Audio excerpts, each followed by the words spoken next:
San Gregorio Magno, Papa y Doctor de la Iglesia, 12 de marzo. En el siglo VI, cuando parece que la desolación invade a Roma, Italia y Europa entera, y que los bárbaros y paganos se han vuelto a adueñar de la sociedad, dispone la divina providencia que surja un Papa que, sin pretender gobernar al mundo, goce de una extraordinaria autoridad y prestigio durante toda su vida, y cuya memoria perdure de generación en generación. Gregorio, tan justamente llamado el Grande o Magno, nació en Roma hacia el año 540. Su padre, Gordiano, era senador y varón riquísimo, que se dio por completo al servicio de los pobres, y su madre, Silvia, no menos santa que ilustre, pasó también los últimos años de su vida en la contemplación, en un pequeño oratorio al que se había retirado. Fue bisnieto de San Félix II, muerto en 492, sumo pontífice y santísimo varón, y sobrino de las bienaventuradas vírgenes Tarsila y Emiliana, la primera de las cuales, en la hora de la muerte, mereció oír la música del cielo y ver a Cristo nuestro Señor que venía a recibir su santa alma. Gregorio aprendió con facilidad las letras divinas y humanas. En vida de su padre, se ocupó en negocios de la República y fue prefecto de la ciudad de Roma, pero toda su aspiración era retirarse a la soledad y vivir entregado a la oración. Monje, diácono y nuncio. Cuando murió Gordiano, pudo Gregorio cumplir sus vehementes deseos. Edificó 6 monasterios y otro en su misma casa de Roma. En este edificó una iglesia con título de San Andrés y se ofreció él mismo en holocausto al Señor, tomando el hábito religioso a la edad de 31 años, después de repartir a los pobres lo que le quedaba de su amplísimo patrimonio.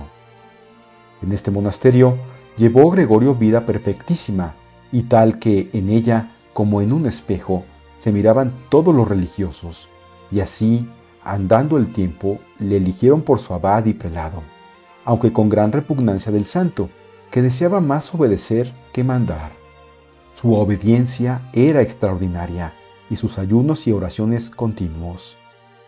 De todos sus bienes, solo conservaba Gregorio una taza de plata, en la que su madre le enviaba todos los días algunas legumbres cocidas, pero sin sazonar. Esto era todo su alimento. Cierto día presentóse a Gregorio un mercader que había perdido toda su fortuna en un naufragio. Púsosele delante y pidióle limosna, y el santo mandó darle 6 ducados. Volvió luego y díjole que lo que había perdido era mucho, y que lo que había recibido muy poco para remediarse. Gregorio mandó darle otros 6 ducados. A los 2 días tornó por tercera vez muy lloroso y angustiado, y pidió nuevo socorro alegando su extrema miseria. Ordenó Gregorio al mayordomo que le diese otros 6 ducados, y, como no los hubiese en casa y no quisiese despedirle con las manos vacías, le dio la taza de plata. De allí en adelante fueron tantos los milagros que Gregorio hizo, que claramente se entendió que aquel pobre había sido un ángel del Señor, y que le había sido muy agradable la limosna que, sin enojarse, le había dado, según se verá más adelante. Uno de los primeros actos de Pelagio II, elegido papa en 578, fue nombrar a Gregorio cardenal diácono, que según la costumbre de los primeros siglos le investía de considerable distinción, y enviarle a Constantinopla por legado y embajador suyo al emperador Tiberio para tratar algunos negocios graves e importantes, para los cuales fue de mucho peso la gran santidad, doctrina y prudencia de Gregorio. En Constantinopla fue muy bien recibido del emperador y despachó los negocios a que iba muy a su gusto y contento. Allí trabó amistad con San Leandro, arzobispo de Sevilla, el cual había ido a pedir socorro al emperador Tiberio en nombre del príncipe de España, Hermenegildo, y de los católicos del reino, contra su padre Leovigildo y los herejes arrianos, de los cuales eran oprimidos. Su estancia en Oriente debió durar hasta el año 586. San Gregorio es elegido papa. La peste en Roma. Al morir Pelagio II, víctima de la peste que se cebaba en Roma, enero de 590, la voz unánime del pueblo, del clero y del senado propuso a Gregorio como sucesor. Mas el santo, como era tan humilde, no quiso consentir en su elección. Viendo empero tan determinada la ciudad, dio a entender que lo aceptaría si el emperador daba su consentimiento. Porque en aquel tiempo los emperadores habían usurpado la potestad de aprobar la elección que el clero y el pueblo hacían de los sumos pontífices, y éstos lo consentían, pensando en la necesidad de su ayuda para la defensa de la Iglesia. Gregorio, confiado en su amistad con el emperador, escribió a éste para que no aceptase su nombramiento. Y entretanto se consagró por entero a aliviar a los desgraciados y a conjurar el azote de la peste, prescribiendo procesiones expiatorias durante 3 días seguidos. Pero el primer día murieron 80 personas en 1 hora, antes de llegar la procesión a Santa María la Mayor. En tal coyuntura, determinó hacer violencia al cielo. Tomó el santo en sus manos la imagen milagrosa de la Madre de Dios, pintada por San Lucas, y recorrió toda la ciudad, descalzo y en hábito de penitencia, hasta llegar a la Basílica de San Pedro. El pueblo le seguía llorando. Cuenta la tradición que, al llegar al puente que está frente al mausoleo de Adriano, oyéronse coros angélicos que cantaban estas palabras: Regina Celi letare, alégrate reina del cielo, aleluya, porque aquel que mereciste llevar, aleluya, resucitó como dijo, aleluya. El pueblo se arrodilló, enajenado de alegría y gratitud, y Gregorio exclamó, fijando los ojos en el cielo: Ora pro nobis Deum, ruega a Dios por nosotros, aleluya, y en el mismo instante se apareció un ángel en la cúspide del mausoleo, envainando la espada que tenía desnuda. Desde ese momento cesó la peste. Este milagroso acontecimiento acrecentó sobremanera la autoridad de Gregorio, el cual no solo escribió al emperador para que no ratificase su elección, sino que huyó de Roma disfrazado. Pronto notó el pueblo su ausencia y quedó sumido en profunda pena. Todos los habitantes ayunaron 3 días seguidos y llenaron las iglesias para alcanzar de Dios el retorno de su amado pastor. En esto llegaron de Constantinopla las cartas de ratificación. Aquella misma noche se desparramó la gente por los alrededores de la ciudad en busca del fugitivo, que se había refugiado en una caverna. Pero Dios denunció su escondite por medio de una columna luminosa que se cernía sobre él y le acompañaba por donde iba. Gregorio fue llevado en triunfo a la Basílica Vaticana y al día siguiente, 3 de septiembre de 590, coronado papa entre lágrimas de alegría y general emoción. Apóstol de Inglaterra. La tradición nos refiere que cuando Gregorio era aún monje en el convento de San Andrés de Roma, pidió licencia al Papa Benedicto I para ir a predicar el Evangelio a Inglaterra, pero el pueblo no le dejó salir de Roma. Vínole este deseo al contemplar cierto día que pasaba por una plaza a unos jóvenes paganos oriundos de dicho país, puestos a la venta en el mercado de esclavos, y cuyo franco continente y despejada mirada le movieron a exclamar: Non angli, sed angeli. No son anglos, sino ángeles. Sea lo que fuera de la autenticidad de este hecho, lo cierto es que el Papa Gregorio ofreció a Inglaterra el tesoro de la fe. Por la primavera del año 596, envió a aquel país al prior del monasterio de San Andrés, llamado Agustín, con 40 monjes. Bien es verdad que al concilio de Arles, en 314, habían asistido ya 3 obispos de la Gran Bretaña, pero el país se había sumergido nuevamente en el paganismo cuando la invasión anglosajona en 428. Los misioneros se detuvieron en Provenza. Cansados y desmayados, se determinaban a volver a Roma. Asustábales la empresa de ir a tierra tan remota y tratar con gente infiel y bárbara, cuyas costumbres no podían sufrir, cuya lengua ignoraban y a la que no podían hablar ni entender. Enviaron pues al propio Agustín ante el Santo Pontífice, suplicándole que les diese licencia para dejar aquella peregrinación tan larga, trabajosa y peligrosa, de la cual tan poco fruto se podía esperar.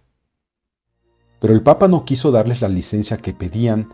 Antes les escribió una carta en la que les manifestaba con entereza la voluntad de Dios y los animaba a perseverar en lo empezado. Con esta carta se animaron los monjes a proseguir su camino y por las oraciones y merecimientos de Gregorio desembarcaron felizmente en el reino de Kent por Pascua de 597. Allí fueron muy bien recibidos y convirtieron a Ethelberto, rey de Canterbury, y a gran multitud del pueblo. Explicaron a Gregorio la mies extensa y valiosa que habían hallado, y los pocos obreros que eran. El santo se regocijó en extremo, y les envió nuevos ministros y predicadores, y cuanto era menester para el ornato de las iglesias. Mandó que Agustín fuese consagrado arzobispo y que en su metrópoli consagrase a 12 obispos. Por esta labor mereció el glorioso título de Apóstol de Inglaterra. Reforma de la liturgia y del canto eclesiástico. La acción incesante que el pontífice ejercía sobre los imperios y los reinos de la cristiandad no absorbían tanto sus días que no hallara tiempo para dedicarse a la reforma de la liturgia, a codificar el canto eclesiástico y a escribir numerosas obras, que con justicia le han valido el título de doctor. A este papa, el primero que vino del claustro, se debe la costumbre de cantar el Kyrie eleison en la misa, la introducción del Pater Noster antes de la fracción de la hostia y el Aleluya en los oficios divinos, aún fuera del tiempo pascual. Y no se concretó únicamente a santificar y contemplar las fórmulas litúrgicas, sino que puso también gran empeño en celebrar las ceremonias del culto con una pompa exterior que las tornase más eficaces aún para la instrucción y edificación del pueblo. En el sacramentario dispuso Gregorio el conjunto del oficio divino, añadiendo a la liturgia varias oraciones admirables, que son aún su mejor florón. Pero no paró aquí su obra, sino que a las palabras les aplicó el canto, completando así su sentido. San Gregorio consideraba que la música sagrada no es un accesorio destinado a ensalzar el esplendor del culto, sino parte integrante que debe ir unida a las palabras para formar con ellas una expresión más completa de la oración. Otros pontífices, como San Dámaso y San Gelasio, animados de los mismos sentimientos, habían hecho ya trabajos considerables en esta parte de la liturgia, pero a San Gregorio le estaba reservado el perfeccionamiento de su obra. Con este fin, publicó su Antifonario, en el que reunió las admirables melodías compuestas por sus predecesores, y agregó otras muchas para completar el ciclo litúrgico, legando este trabajo a la tradición, que lo ha conservado largos años con el respeto debido a semejante compositor. Estas melodías, designadas comúnmente con el nombre de canto gregoriano, fueron admiración de la Edad Media y más tarde encanto de los maestros de música más eminentes como Palestrina, Baini y otros. Para perpetuar el canto que tan acertadamente había organizado, el gran pontífice hizo construir 2 casas, una junto a San Juan de Letrán y otra cerca de San Pedro, para que en ellas aprendiesen a cantar los clérigos y ministros que servían en la iglesia. Y era tanta su humildad y devoción que él mismo, estando malo de la gota, se hacía llevar a donde cantaban los muchachos y tendido en una camilla los enseñaba y corregía. De esta escuela salieron los cantores que más tarde enseñaron a los clérigos y al pueblo medieval las celestiales melodías gregorianas. Estimando, empero, el pontífice que los sacerdotes y diáconos que ejercían el oficio de cantores se preocupaban a veces más de la música que del ministerio de la predicación, decretó que el cargo de cantor se reservase a clérigos de orden inferior. Cuando en 1903 fue elegido Pío X, una de sus primeras disposiciones fue restablecer las santas melodías, cuya composición atribuyó siempre la tradición eclesiástica de varios siglos a San Gregorio Magno. Y el mismo Papa declaraba que el canto gregoriano es el peculiar de la Iglesia romana. San Gregorio, doctor de la Iglesia. La ciencia y las muchas obras de Gregorio, así como su ardiente celo para defender la doctrina católica, justifican ampliamente el título de doctor de la Iglesia. Durante su misión en Constantinopla, refutó los errores del patriarca Eutiquio tocante a la resurrección de los cuerpos, el cual se declaró convencido ante el emperador Tiberio II, y quedó tan persuadido de esta verdad que, cayendo luego en una enfermedad, tomando con la mano la piel de su brazo, decía a los asistentes: «Yo confieso que todos resucitaremos en esta carne». Y con estos sentimientos expiró. Elegido papa, Gregorio atrajo del arrianismo a la sana doctrina a multitud de lombardos y visigodos.